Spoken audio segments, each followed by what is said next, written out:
Hello and welcome to DFS Coach Talk. Today is Saturday, March the 19th, 2022. I am Joe Sarvati, affectionately known as Coach, and I am joined by the one and only Josh Crash Davis. How are you on this wonderful Saturday, Josh? Doing well. They finally started that Badgers game last night, so I could, somewhat get to sleep at a decent time, but it was a little bit of a late night last night for sure. Oh, it's the sports this weekend are just amazing. I mean, Yeah. we've got all kinds of things going on. It's you got to love it.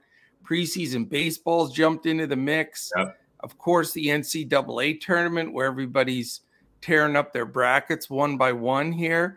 Yeah. And then, of course, NBA, our main sport. And then we have this monster golf sweat going this weekend. Yeah, we're the top three in a bunch of these huge contests. So we've got so much action going with DFS and otherwise. This is beautiful. I love it. My favorite time of the year. Yeah, it is. It's awesome. Well, today we are covering all kinds of stuff here. It's going to be a short enough podcast where everybody has time to look at it, but we wanted to put it all together. So we're going to go over all 4 NBA games from the DFS standpoint. So there's that one early game. It's at 5 p.m. Eastern, Milwaukee, Minnesota. We're going to break that down. And then the 3-game main slate tonight, 1 7 o'clock and 2 8 o'clock games. We will break that one down also. And then we're going to give you our top 2 prize pick plays of the day.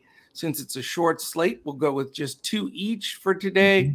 And then we're also, on top of that, going to build a 2 brains are better than 1 FanDuel GPP lineup from the 3-game main slate. So if you didn't take notes, there will be a quiz later, and we expect you to know all of this. But the bottom line is we've got you covered wall-to-wall NBA. That's the bottom line. Yep. All right, let's do this early game, break it down for the folks. It is that 5 p.m. odd time Eastern game by itself. It is the Milwaukee Bucks and Minnesota Timberwolves. Milwaukee's favored by 3, and it's a big monster 244 total. You don't see those often. Yeah, I think it might be the biggest of the year, to be honest with you. Yeah. And but it stands alone. So, unless you're playing on some of these all-day slates, if you are, this certainly needs to be a key game. At 244, you're not playing around here. As far as the game set here, Milwaukee's 44-26, Minnesota 41-30. Pat Connaughton is expected to be back. He's probable. He had that big wrist or thumb injury, but it looks like he's going to lace him up, take a few minutes from somebody there in that rotation. And then on the Minnesota side, Anthony Edwards is probable. We have some designations for questionable, though. Definitely affecting the depth of Minnesota if the majority of these guys sit. That's McLaughlin, Reed, the starter, Jared Vanderbilt, and we already know that Jaden McDaniels is out. So a few extra minutes for the main guys, especially if it stays close, and a close spread, high total. A lot to like about this game, Josh, Yeah, definitely. There's that high total doesn't surprise me as I've been watching the Bucks. A lot of their games lately have been, 120 to 118 or whatever. I mean, it's been pretty high scoring. So, yeah. What do you think about this game? Where are you leaning? I like Chris Middleton here, 7,700 on FanDuel. He scored 33 plus FanDuel points in 8 straight games. He had a 59-point game and a 61-point FanDuel game there in the middle of that. And he's averaged about 40 FanDuel points against the Timberwolves in his last 3 games. They've allowed the 5th most fantasy points to shooting guard. So I do like Middleton here. He's just been looking, really, really solid lately. He's been very consistent with his shooting and stuff like that. So I like Middleton. Of course, Giannis, he's expensive, obviously, but he did have 76 fantasy points against Minnesota last time he played them. He scored 53 plus FanDuel points in 12 of his last 13 games, and has averaged about 60 and a half FanDuel points since the All-Star break. So he's really been on a tear since the All-Star break, obviously. And for Minnesota, I don't really know if I want to go to Karl Anthony Towns. He's averaged about 41 fantasy points in his last 5 games against Milwaukee, with Giannis and Ibaka, and now Brook Lopez is back. So I think that's going to be pretty tough on bigs going forward against Milwaukee. I do like D'Angelo Russell at 6,800. Milwaukee, has allowed the 8th most fantasy points to shooting guards. They've struggled defending the 3 all year. So I think that D'Angelo Russell makes a lot of sense here. Very good. And in this game, by the way, Milwaukee's the 9th fastest pace and Minnesota's 2nd. So that's a big part of the reason for that big number. But it is a nice pace-up game for Milwaukee. So that comes into play for me. Defensively, these teams are close to middle of the pack, really 14th and 13th. So, it's that big total really is deserved for this game. The 2 guys I'm going right to are the same 2 that you said, and it's no hot take. It is what it is. It's Chris Middleton and Giannis. I mean, those 2 guys have just been on a roll. Middleton's playing the best ball he's played all season. I just like both of these guys in a showdown kind of slate if it's possible to fit them. If you have to choose, I think I'd probably, believe it or not, go Middleton just because I know Giannis has the monster ceiling, but I want to get some of this of the key players from Minnesota in my lineup as well. Yeah. So my favorite is Middleton, then Giannis. I don't think I'm just gun shy with the Portis and Lopez now sharing some center duty, so I'm not crazy about that. The whole Grayson Allen, George Hill, Wesley Matthews now. Pat Connaughton back in the mix just doesn't make sense to me. Yeah. Drew's tough, but you got Pat Beverly, so somewhat of a Spider-Man versus Spider-Man there. So just Middleton and Giannis for me on that side. On the other side, I like the 2 3-point shooters. I like both of them. I like D'Angelo Russell and Anthony Edwards. I think they both are going to be gunning here. Milwaukee's Achilles heel is giving up the 3, as you stated. So I would love to have both Russell and Edwards firing for me on all cylinders here. I'm with you on Cat, a little bit pricey, and considering the interior defense for Milwaukee is pretty darn good. And when Portis is in there on him, he certainly can get out and defend that 3 better than most guys. And we know Lopez, defensively gets it done. So, right. Interesting game. It's a fun game for a showdown slate. And I think, you can get some really solid plays here. Yeah, definitely. All right. Main slate, 7 o'clock and 8 o'clock. And here's the interesting part, Crash. Out of these 6 teams, 5 of them played last night. So we've got the backside of a back-to-back. So you got to watch news all day. I guarantee you there'll be some of these guys that sit. Right. So we've got to follow the news. Watch us in Discord throughout the day. This is the time to join. Like we said at the beginning, we have all of these sports going on, and we're following all of them. Every single piece of news we're posting, we're all over it. And go to dfscoachtalk.com. Jump in. Even if you want to just try the weekend, Saturday, Sunday, Monday, three days, $10.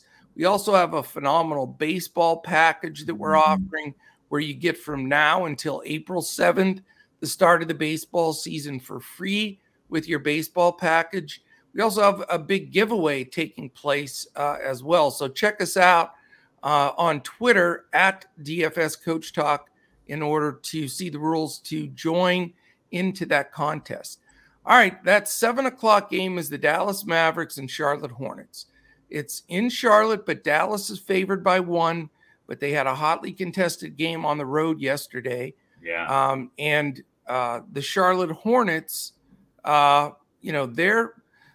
are hotly contested right now too, trying to get into the playoffs. So this should be a barn burner. It's a 223.5 total. We've got 112.25 for Dallas, 111.25 for the Charlotte Hornets. Coming into this game, Dallas is 43-27. Charlotte 35-35. They finally got themselves to 500. Two pieces of news. Reggie Bullock is listed as questionable. I read that he's going to be out. Theo Pinson, questionable. Tim Hardaway's out for a while. The only one out for Charlotte at this point is Gordon Hayward. So we've got both teams pretty much at full strength, other than obviously Dinwiddie, who's been a real nice addition for the Mavericks. Again, second night of back-to-backs. Dallas, slowest team in the league. That's the only concern with going after a lot of Charlotte players. Charlotte plays super fast, and defensively, Dallas 6th, Charlotte not good. They are down, way down there. So the bottom line is, you've got sort of a dichotomy of personalities here with speed versus slow down, defense versus no defense, and, a lot caught in between. So a lot to unpack in this game. Crash, what are your initial thoughts? Well, the first thing is Jalen Brunson with Dinwiddie out. That obviously stands out to me. 5,200 on FanDuel, 6,300 on DraftKings. He was going to be one of the plays that I recommended anyway, even if Dinwiddie was going to play. But I still like him here, obviously, even more now with Dinwiddie being rolled out. So, and then Dwight Powell. I know that it's probably not the biggest jump out of your chair for this guy, but Dwight Powell's 4,200 on FanDuel, 4,600 on DraftKings. But Charlotte's allowed the 5th most fantasy points to centers and the 2nd most points to centers. So it's a good matchup for him. And then, of course, Luka, 11-8 on DraftKings. That's a little steep. I don't know if I want to go there for sure. But like you said, they are bad defensively. Charlotte is. So it's definitely a possibility for me. He averaged about 57 fantasy points against the Hornets in his last 3 games against them. And so I think that, it's a solid play. And there's not a lot of great pay-up options on this slate, obviously, with only 3 games. So you definitely at least have to consider him. And for the Hornets, the only player I'm really looking at is one of the 2 centers, either Mason Plumlee or Montrezl Harrell. I'm leaning more towards Plumlee. He's had a higher ceiling lately. He had 40 fantasy points against them last April when he played them, and he's only 4,900 on DraftKings. So with no big pay up at center this slate, I think that he makes a lot of sense. Very interesting. For me, I'm just, locking in 100% all my lineups, Luka Doncic. I know it's a back-to-back, but it's a pace-up game. Charlotte doesn't defend well. I know they'll put Rozier on him some. They'll mix around, maybe even try Miles Bridges a little bit. But Luka's on a roll. I just think this is a perfect spot. And on a 3-game slate, really it's he and LeBron, as the 2 main pay-ups. Right. So, and LeBron's on a back-to-back, so we need that news. I'm not sure if he plays or not. I would think he does, but I just think Luka's too good to pass up here. Too much of a ceiling, a safe floor, a game that's got a 1-point spread with a fair total. So it's Luka or bust for me. If I was to play a second Maverick, I'd go with you, Jalen Brunson, mainly because Dinwiddie's out, because Brunson's taken somewhat of a smack with Dinwiddie being there now, although he did have an outstanding game the last game. But he's definitely the second banana here to Luka. So he's the guy I'd go to there. On the Charlotte side, Dallas's interior defense stinks. I mean, they cannot stop people in the paint. Yeah. I do agree Mason Plumlee is tough as heck in there, but I just, that overwhelming fact that Harrell's just sitting on the bench, he's going to get minutes from Plumlee. Plumlee can get in foul trouble. They don't close with Plumlee because he's shooting the all-time worst free throw percentage in the history of the NBA this season. So, to me, I'm going to go to the 2 guys that I think that can cause a lot of trouble here. And you're going to be surprised because I think you'll see a lot of people go to Ball and Rozier. Those are the obvious ones. A lot of people go to Plumlee and even some Harrell because everybody knows Dallas can't stop centers. the two guys I like are guys that finish in the paint with authority. They play hard. They're aggressive. They can also knock down a three, and that's PJ Washington and Miles Bridges. Those are the two guys I'm focusing on the Charlotte side. I think they fit better, and I think that the Mavs will have a lot more difficulty defending them. So, yeah, it's pretty easy for me here. I like Luka on that side with a possibility of Brunson. And the guys I'm focusing on right now are Bridges and Washington. Okay. That makes some sense, though. It does. Some sense, yes. Maybe, it's going to be contrarian, but that's okay too, right? Yeah. Yeah. I mean, in an up and down pace game, with Washington and Bridges, those are two guys that can get up and down the court and more than the traditional big like, Plumlee is. So I think that makes some sense. All right. Let's go to there are two 8 o'clock games, so no late games tonight. The first 8 o'clock game is the Detroit Pistons at the Cleveland Cavaliers. Cleveland played last night in a real close game down to the wire. Detroit did not play, so that's one break for them, but it's in Cleveland, so that'll make it a little bit tougher. The spread in this game coming in is Cleveland minus 6.5, only a 216 total. How about that? 216. You got 244 in that Bucks T-Wolves game. Yeah. Only 216 in this game. Crazy. But Cleveland plays great D. Everybody knows that. There's no doubt about it. 104.7 implied for Detroit, very low. 111.25 for Cleveland. Not exactly blow it up total even for the Cavs. Detroit's 19-51. Cleveland is 40-30. Looks like we're going to get Cade Cunningham back after missing that last game. Killian Hayes, questionable, which if he sits, helps Corey Joseph a bit. And then the same other guys out, Diallo, Jackson, and Smith. For Cleveland, we have a questionable tag on backup point guard Rajon Rondo. We know Jared Allen and Dean Wade are out at this point. Statistically, Detroit 12th fastest team in the league. Cleveland plays very slow. They're 28th, very ball-controlled half-court offense. Defensively, Detroit not good at all, 24th. And what's brought Cleveland to the prominence here of being a contender in the East is consistently they've been in the top 5 defensively, and they remain there at number 5. So interesting to unpack here. What's your gut feel on Pistons Cavs? I don't want a lot of this game. I think that Lauri Markkanen is probably my favorite play for the Cavs. He's 6,100 on FanDuel, 5,900 on DraftKings. Detroit's allowed the second most fantasy points to small forwards, so I do like him here. Of course, Darius Garland you could go to. He's 9,100 on DraftKings, though, so his price is really going up. Detroit's allowed the 6th most fantasy points to point guards, and he's only scored less than 40 DraftKings points once in his last 10 games. So that's impressive. Been very consistent. So he would be more of like a cash play on a medium type build for me. Interesting. And no Pistons? No Pistons. I just think Cleveland's defense is going to give them a lot of trouble. I could see this being one of those games like we saw last night where it gets ugly quick. Yeah. I'll tell you, though, you have to mention Sadiq Bey, a real 51 the last game. How about that? Yeah. Yeah, and that's another thing. I don't see him keeping that up. I think he's going to have some regression tonight, and that's going to make it that much tougher for Detroit to stay in this game. So, yeah, I think it's a tough one. Again, Cleveland did play their tails off last night. So if Pistons can hang in there, that at least gives them a shot, But a couple of things, the Cavaliers have been starting Okoro and Stevens. They're 2 defensive specialists.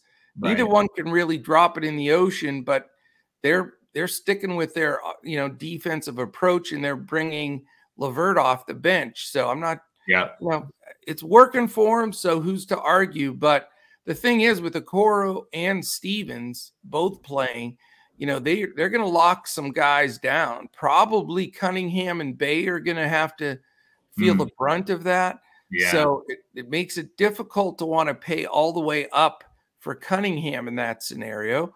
So I do like him a little, but it's tough. Garland, I really like a lot.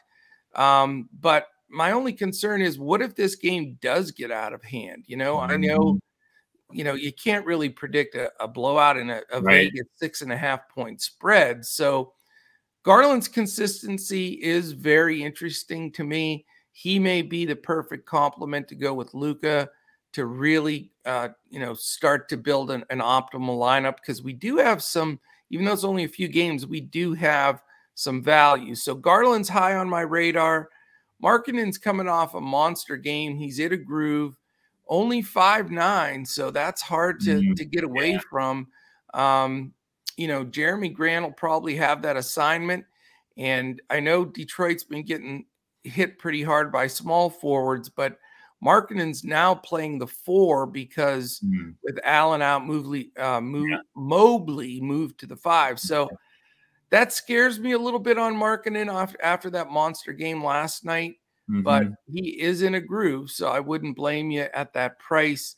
Mobley's the tempting one for me. He's 7'7", which is super fair to me at center, and he's going against an undersized Stewart. They'll bring Bagley in, who isn't exactly a defensive stopper. The question is, do they get the monster minutes from Evan Mobley? I think if it stays close enough, they could. So he's somewhat one of my favorite centers on the board. So really looking at a couple of Cavs here. I'm not going to be as afraid to play this game, just because, again, you know, when you have 3-game slate, you know, I still want some exposure. If this was like last night, a 12-game slate or something, then you just skip by this game. But also want to know if Killian Hayes is out, because if I need a value play to make up my lineup, I think Corey Joseph's not a bad play, because Garland's weakness is defense, and Joseph is cheap at 4.7.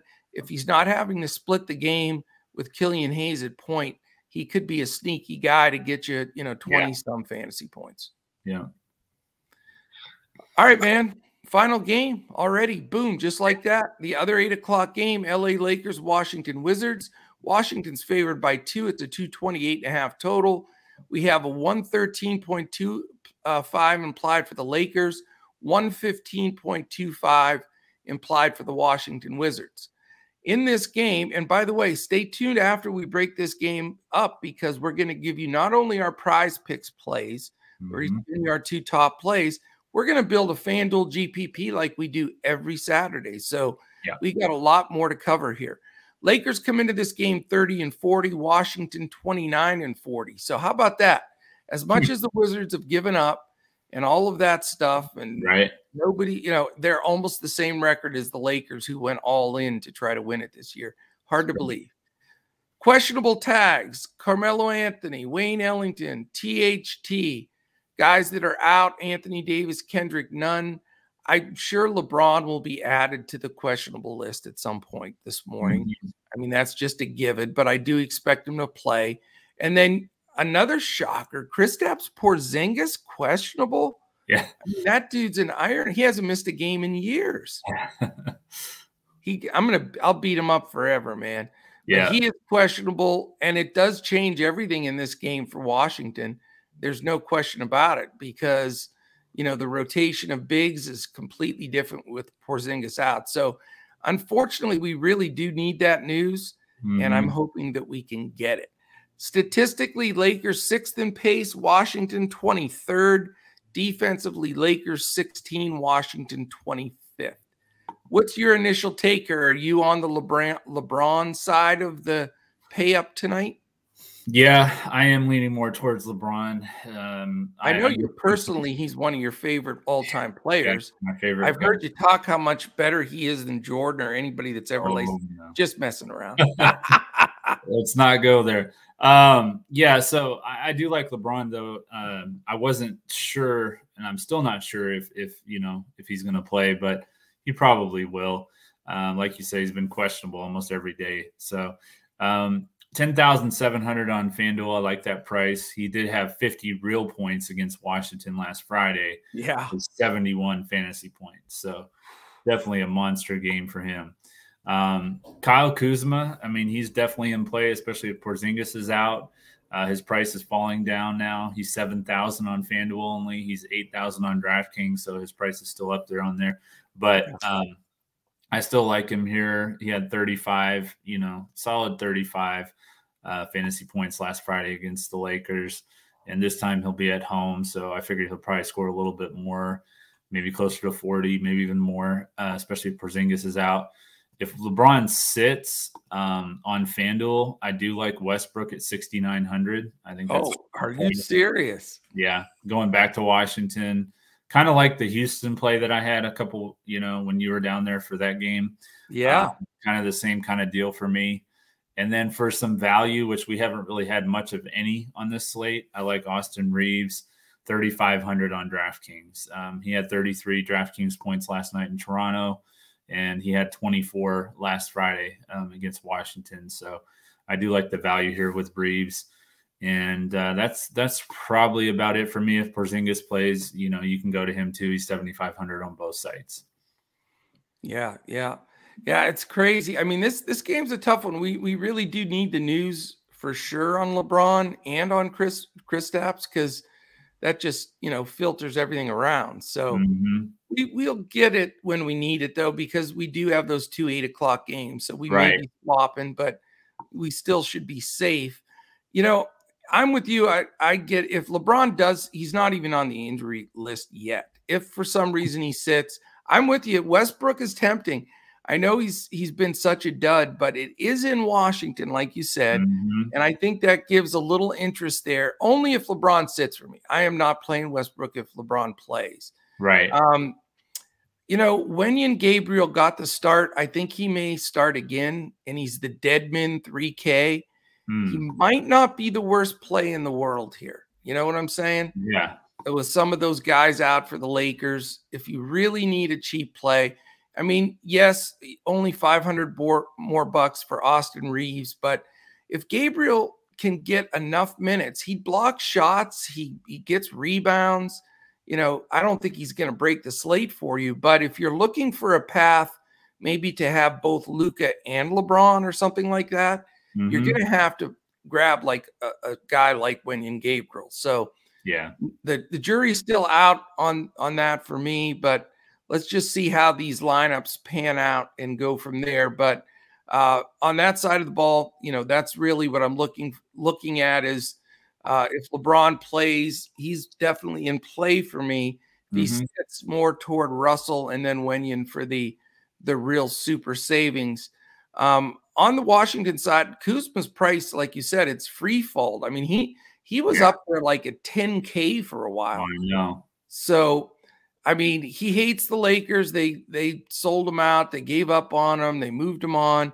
I know he gets fired up to play them every time. And at his price, I can't pass him up. I love Kuzma in this game. He's my favorite, one of my favorite plays on the slate. Yeah. And he'll make pretty much all my lineups. Yeah, I definitely agree. If Porzingis plays, he's tempting because 7.5 is still a good price. But if he sits, then you can look at a bunch of value guys, Gafford, Hashimura. I mean, you can really start, getting another really good value piece. So I'm hoping he sits actually, because if I can get a nice, sub 4K guy from the Lakers and the Wizards, it makes everything else fall into place pretty quickly. All right, man. Anything else on that game? No, that was it for me. It's going to come down to that Porzingis news. That's going to be big. And if somehow LeBron sits, then I'm going to be playing Westbrook and holding my. All right. Let's announce our 2 top prize picks plays of the day for this slate. And we're going to look all 4 games coming to play on prize picks. So we will choose our 2 top plays from that group of plays. So who is your second best play on prize picks for today, Saturday, March the 19th? I'm going to go with Mason Plumlee over 5.5 points. I think that's very attainable. Dallas has, of course, struggled against the bigs all year, like we talked about. He had 13 points when they played last April. So 5.5 to me seems very doable. I love it. My second top play of the night, I'm going, even though I had to sweat out like a maniac last night for Cameron Payne to get that second three. It was, I watched every possession, and every time he got the ball, I watched him try to get to the 3-point line. And it was 1.5, and he got the second one. So big shout out, by the way. We had a fantastic meeting, and we joined this partnership with our buddies. They're the Fortune 4. I call them the Fantastic Four because they're awesome. And they put their top play, and we're putting our top play together every day. We're releasing that on Twitter, so you can catch them at Fortune 4, I believe, is theirs. We're at DFS Coach Talk, and they did a great job with Neto over assists, and we had that our play come through with Cameron Payne. So I'm going right back to the well here with over 2.5 3-pointers made for D'Angelo Russell against the Milwaukee Bucks, who'd give up a lot of threes. And I think he fires away. Yep. Yeah, they definitely do that. I'm going to go for my top play. I'm going to go with Giannis over 31.5 points. He had 40 against them earlier this year. He's averaged about 36 points a game in his last 5 games. So I'm going to take the over. Not extremely confident in that play, but there just wasn't a whole lot on this Prizepicks board at this time. So that is one of my plays that I do like. Solid. I mean, it's a 244 total. You know, he'll definitely get his portion of that, no doubt. Right. Yep. My favorite play on the board today is Miles Bridges over 3.5 free throws made. Again, Dallas interior, not good. Bridges, those drives where he elevates, he's going to draw a lot of fouls from the Mavs. And I think, his free throw percentage has been very steady this year. He does a good job at it. And I just think that he can get to 4 or more pretty easily. And I feel real confident about it. I really like Miles Bridges over 3.5 free throws made. I like it. All right, man. Now we go to FanDuel. We are going to build a FanDuel GPP. 2 brains are better than one. We'll be posting that on our Twitter, and we'll also be updating, so you can follow on Twitter if you're not a member. If you're in our Discord, you'll see all our changes, updates. And if you're not in our Discord, why aren't you? It's DFS Coach Talk. We love you. Come to see us. That's like I do Mike Myers. Yeah. Mini me's no longer around, so I just have to do it alone. Come on, we love you. Luka Doncic is my first pick, sir. Luka Doncic. I should have seen that one coming. You ever heard of that guy? Yeah, he's all right. Just kidding. He's definitely one of the best players in the league. I'm going to take Brunson and move on shooting guard. So we're going with 2 Mavericks right off the bat. Look at Dirk. He just about jumped off the wall. Come on now. Let's go. Yes. I am going to go with small forward, hitting a bunch of threes today and making a ton of foul shots. Miles Bridges. All right. I will take, I'm assuming we're not going to be going LeBron here, so I'm going to take Kuzma at power forward. I love Kuzma at power forward. I'll take our cheap guy to make everything else work. Again, this is a GPP, so I can do it. $3,500 dead min Wenyen Gabriel. Okay. Only need 20 from him, and I'll be thrilled. What is he, power forward? Yes. Okay. And you took Kuz at power, right? Mm-hmm. Okay. Oops. It put him in at small. There we go.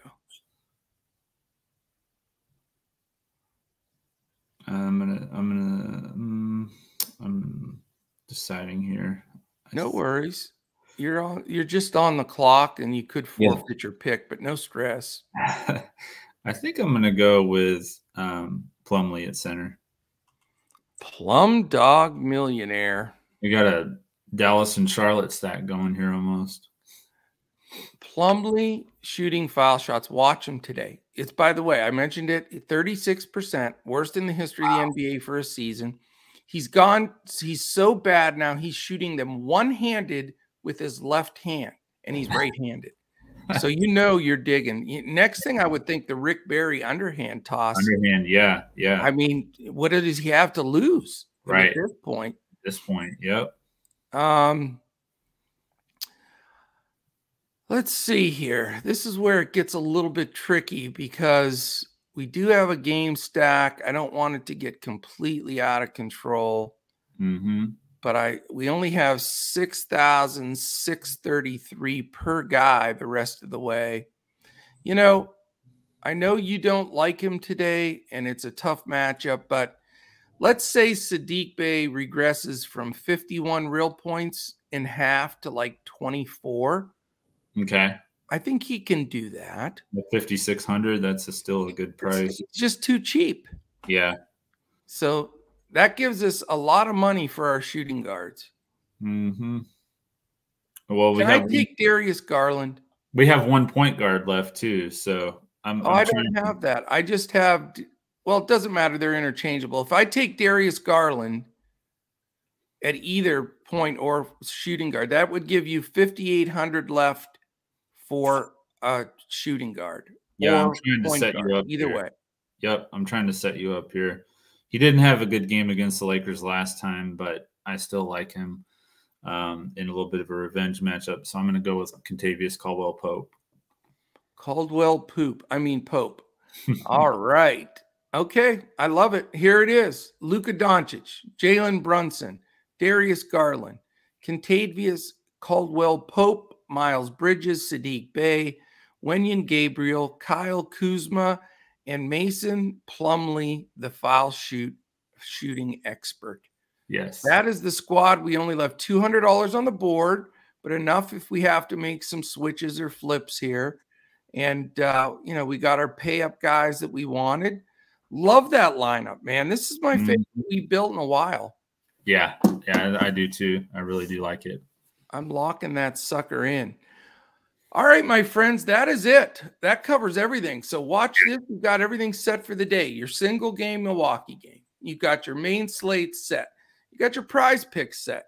You've got your FanDuel GPP set. I mean, we're here for our people. That's what we're here for. So definitely check out our at DFS Coach Talk so you get to see our Fortune 4 and Coach Talk combo picks for the day on prize picks. And then tomorrow, I'll be back solo for a nice 9-game slate. It's a split afternoon and evening. So I'll put that out early in the morning so we get all of that covered. And then my day's not over, Crash. I get to go from one handsome, good-looking young man in Josh Davis to another one in Mr. Gundacker. So I'll be on with him at 3 p.m. Eastern live. Just look up Gundacker or DFS Coach Talk. We'll have that link posted this afternoon. So any final words, Chief? Yeah, like you said, we started the show with, we got all the sports going on this weekend. So just want to encourage everybody to sit back, relax, and enjoy all of them. And hopefully we'll sit back and win some money. That's the plan, and that will be good for me. I'm going to try. It's going to be really bizarre because I'm so invested in this golf tournament because we're at the very top. But how can you miss March Madness? But my gig is NBA. So I'm going to have a huge headache trying to watch all this stuff today. Yeah, that's a major conflict of interest there. I love it. I am in my glory. So, well, listen, thank you so much, everybody, for listening in. We got this in pretty good piece of time considering all the stuff that we added in there. So appreciate you. Thank you for listening. We'll certainly be back again tomorrow when we look to crush it in DFS.